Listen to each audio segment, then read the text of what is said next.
JSAM ministries வழங்கும் வேதமும் குறளும். இன்றைய வேதவசனம், தன் பாவங்களை மறைக்கிறவன் வாழ்வடைய மாட்டான், அவைகளை அறிக்கை செய்து விட்டுவிடுகிறவனோ இரக்கம் பெறுவான்.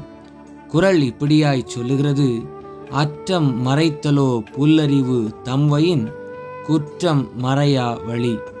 இதனுடைய விளக்கம் என்னவெனில், நமது குற்றத்தை உணர்ந்து அதை நீக்காமல் உடலை மறைக்க மட்டும் உடை அணிவது மடமையாகும்.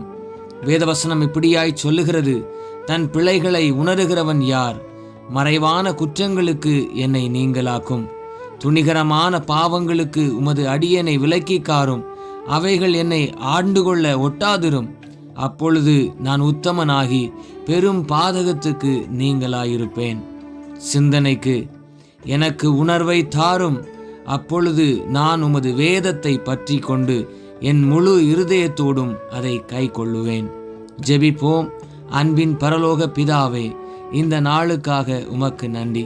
நாங்கள் எங்கள் தப்பிதங்களை உணர்ந்து பாவங்களை அறிக்கையிட்டு மனம் திரும்பி பரிசுத்தமான வாழ்க்கை வாழவும் உம்மை உறுதியாய் பிடித்து கொண்டு எல்லா நன்மைகளையும் பெற்று சாட்சியாய் ஜீவிக்கவும் கர்த்தர் கிருபை தாரும். இயேசுவின் நாமத்தில் பிதாவே, ஆமேன். இந்த நாள் இனிய நாளாக அமைய வாழ்த்துக்கள். கர்த்தர் உங்களை ஆசீர்வதிப்பாராக. ஆமேன்.